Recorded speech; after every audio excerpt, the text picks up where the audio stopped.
Ibu-ibu, bapak-bapak. Nah, kalau saya tanya apa kabar semuanya, jawab seperti anak-anak. Alhamdulillah, luar biasa, Allahu Akbar. Gitu. Siap ya? Apa kabar semuanya? Luar biasa, Allahu Akbar. Alhamdulillah. Semangat kan beda ya. Coba kalau jawabnya Alhamdulillah, luar biasa, Allahu Akbar. Ini enak ya. Tapi kalau Allahu Akbar, Masya Allah, semangat ya. Mohon maaf saya duduk, ternyata usia tidak bisa dibohongi. Jadi yang sudah suka protes tuh lutut gitu ya. Sebetulnya saya senang kalau ngajar. Wah, kemana-mana saya bukan orang yang diem ya. Kalau ngajar dari depan ke belakang itu adalah saya kuasai seluruh kelas gitu ya. Tapi sekarang ternyata disuruh istirahat lututnya. Jadi mohon maaf kalau saya duduk ya. Sekali-kali berdiri mungkin bisa. Tapi kalau kelamaan berdiri, Masya Allah ya. Ternyata protes lututnya. Iya. Yang saya hormati Bapak Kepala Sekolah, Ustadz Ade. Alhamdulillah saya bertemu dengan Ustadz, luar biasa ya. Ini semua karunia Allah, saya bisa berkenalan dengan Ustadz, bersilaturahim di sini.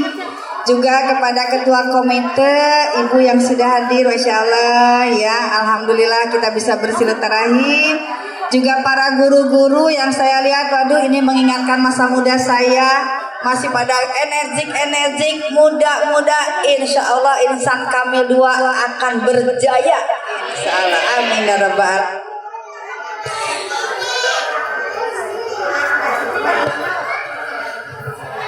Halo, nah ada lagi.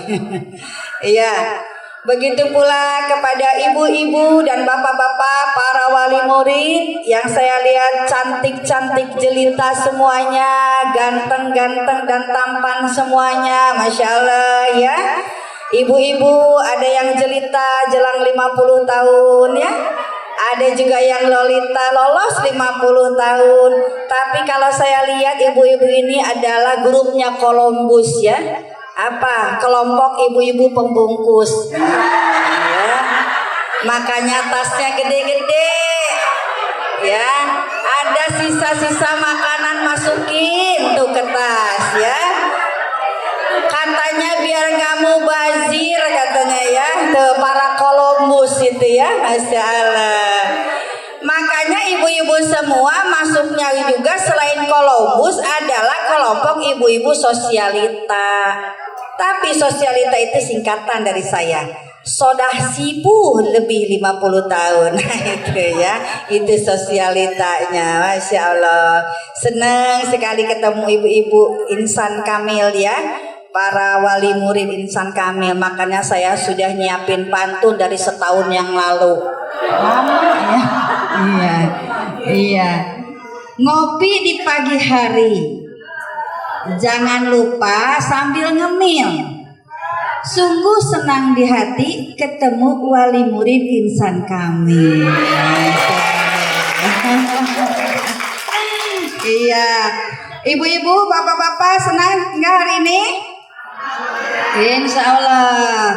Kalau mau menuntut ilmu, hati kita harus senang dulu supaya wajah tersenyum. Boleh wajah tersenyum, ya nggak boleh senyum-senyum sendiri, ya. Tersenyum, optimis, insya Allah semua ilmu akan bisa kita cerna. Cuma kalau saya mau memaklumi, ibu-ibu dan bapak-bapak itu beda daya tangkap.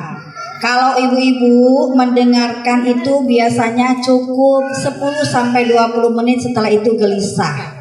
Ya, rubah duduknya sudah mulai berubah. Kemudian mulutnya sudah mulai bertanya sana sini. Sampai jam berapa sih ini? Tahu itu ustazahnya pakai baju merek apa? Oh, apa ya? Zola, Zalora apa tuh? Ya, mulai itu ya.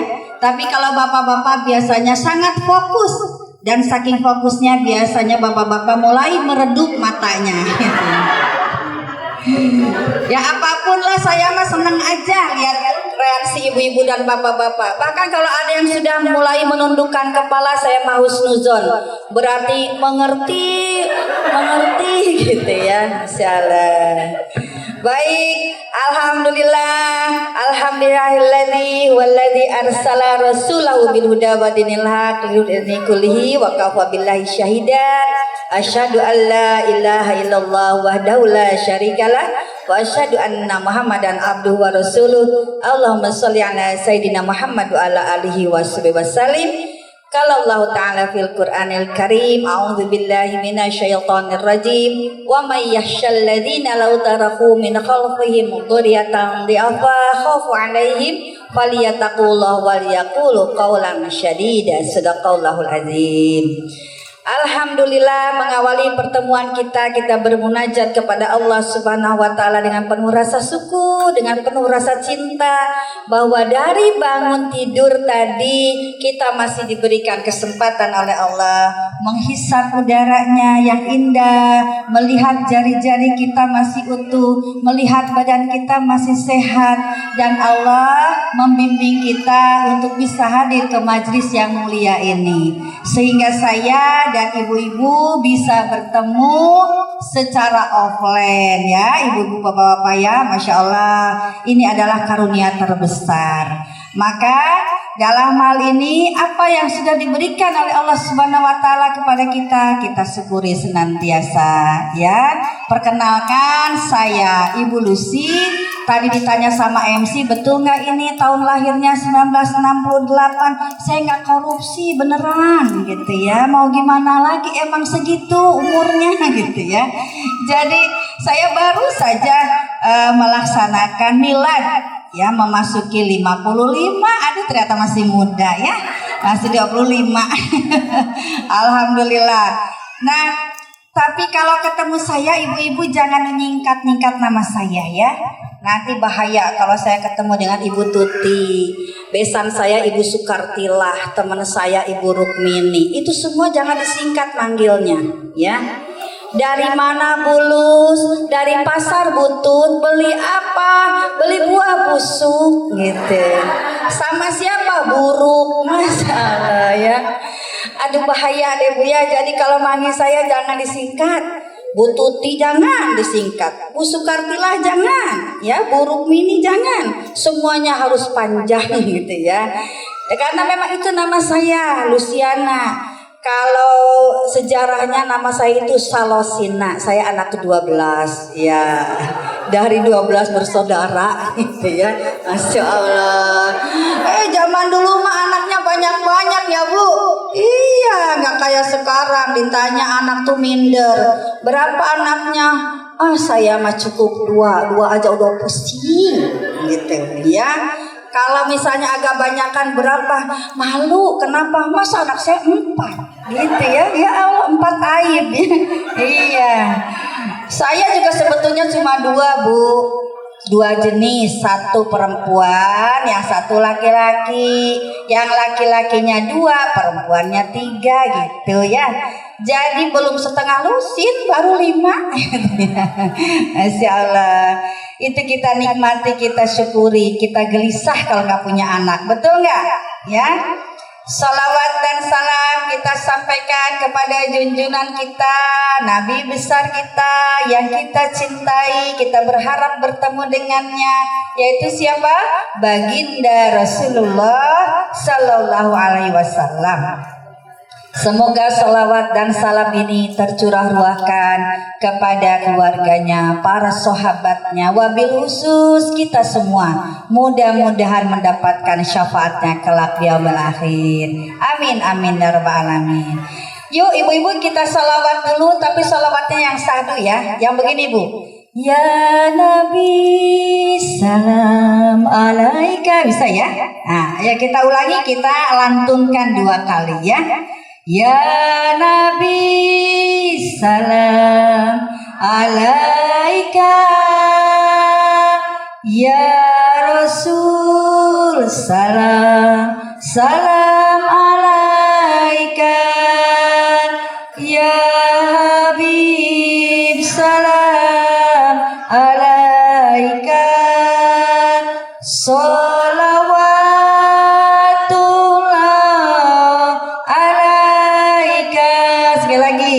ya Nabi salam alaika, ya Rasul salam alaika, ya Habib salam alaika,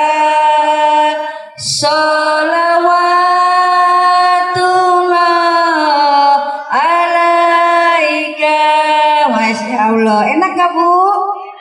Enak ya, coba ibu sambil numis tahu ya, terus sholawat ya Nabi, insya Allah itu tumis tahu seperti tumis ayam ya.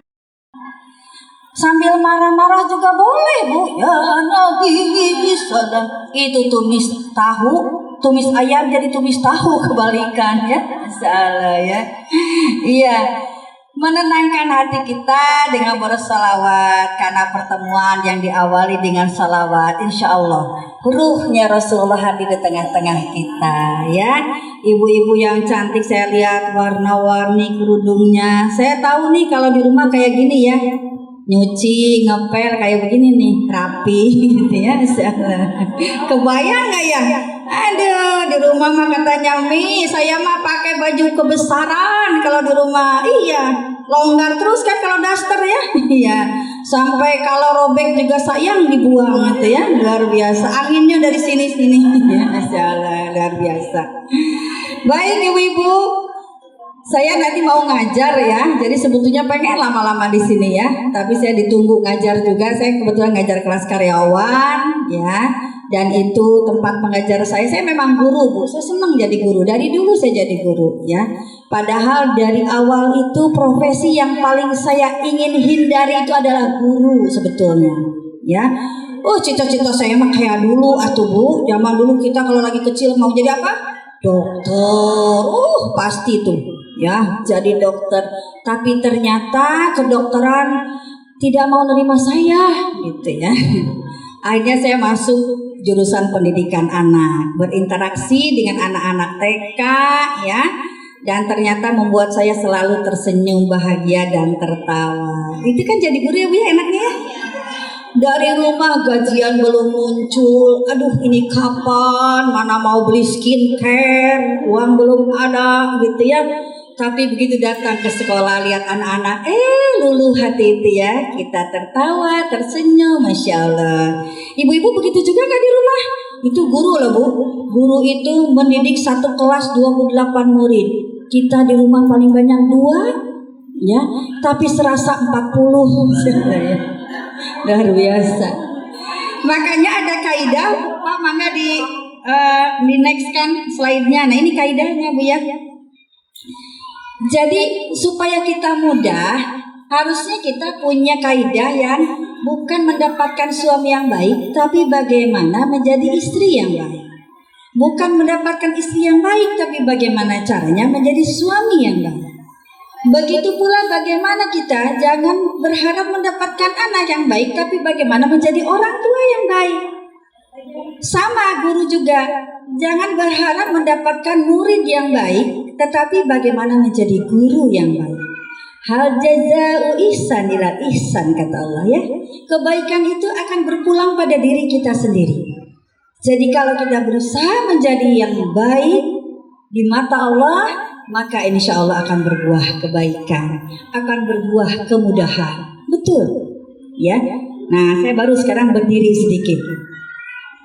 Kenapa saya katakan hal ini? Karena sekarang ini Masya Allah Bu ya, aduh kalau baca berita-berita, kebetulan anak pertama saya psikolog, dia kerja di PPA, di Pemkab Kabupaten Bekasi. Nah ini sekali info ya, kalau ibu-ibu ada yang menghadapi atau menyaksikan kekerasan dalam rumah tangga, kemudian pelecehan seksual, kekerasan pada anak, silakan dilaporkan ke bagian PPA, yaitu Perlindungan Perempuan dan Anak.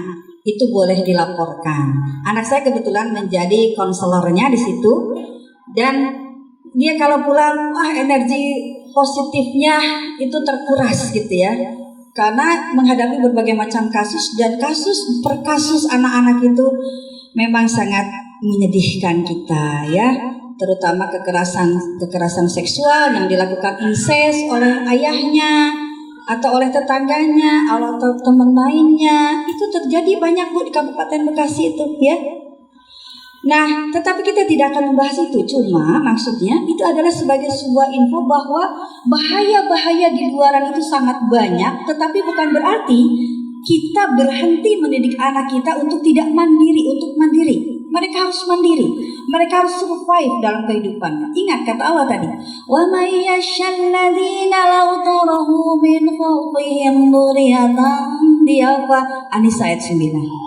Hendaklah kalian tidak meninggalkan anak-anak kalian dalam keadaan lemah. Lemah apanya?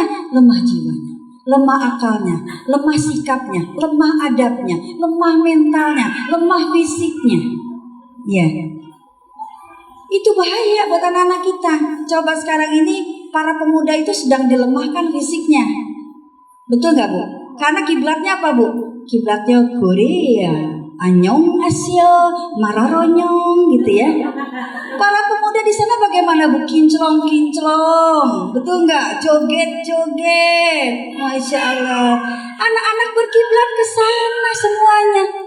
Padahal pemuda muslim tidak demikian. Pemuda muslim itu seperti apa? Usama bin Zaid yang usia 16 tahun ditugaskan oleh Rasulullah menjadi panglima perang.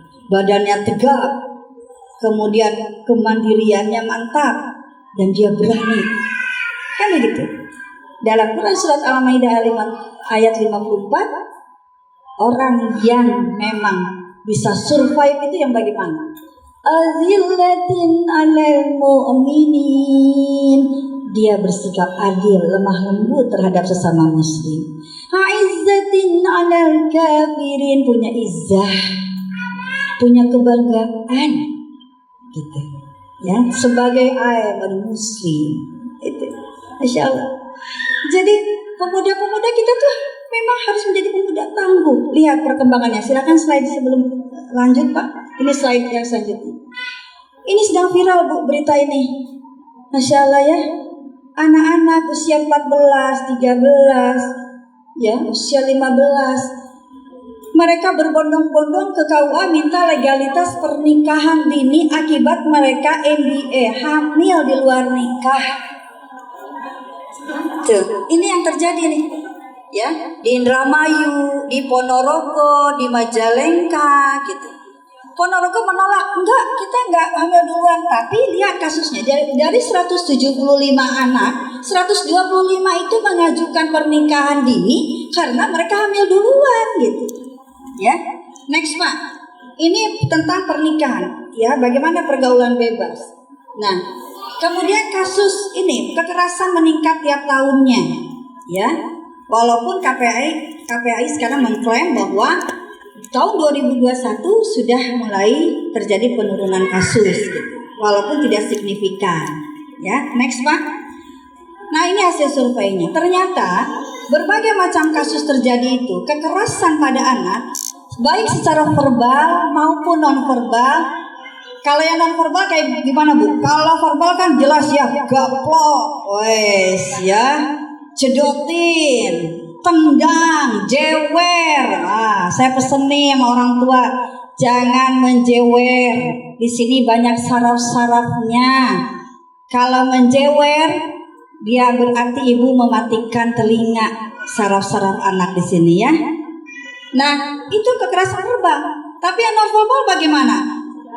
Cacian, makian, membandingkan. Kita aja nggak mau dibandingkan ya, makanya ada lagunya. Ojo dibanding-banding ke gitu ya, kan gitu. Nggak mau. Ini kekerasan non verbal, ya. Mengata-ngatain anak, ini nilai kamu begini terus, mama tuh udah bayar mahal-mahal tahu sama insan kami, kamu nilainya segini juga, itu otak ditaruh di mana? Masya Allah, ya. Dicari sumbernya. Bu Ulfa, gimana sih ini anak saya? Dididiknya gimana sih? Yang bener dong Bu. Masa didiamin aja? Anak saya belum bisa baca-baca. Gitu. Masya Allah ya. Nah, luar biasa itu Bu. Kasihan Bu guru Bu. Aduh, saya zaman jadi guru. Saya jadi guru tahun 87. Karir pertama guru saya saat itu. Saya volunteer saat itu, membacakan cerita buat anak-anak yang tunanetra, gak dibayar. Tapi saya jadi guru TK ya. Jadi saya jadi guru TK, kemudian setelah itu saya kuliah, sambil kuliah malamnya ngelesin gitu ya. Nah itu luar biasa gitu saat itu. Gajinya tahu nggak Bu berapa Bu? 15.000. Makanya kenapa ngelesin? Jadi kepala sekolah saya tahun 89. Gajinya naik lumayan 90.000 gitu ya. Masya Allah ya.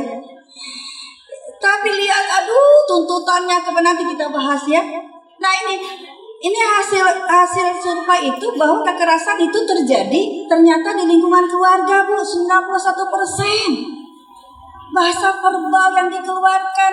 Ada orang yang bilang kepada saya gini, emang udah inget apa Bu, apa yang dilakukan oleh orang tua ke kita terus nempel di otak.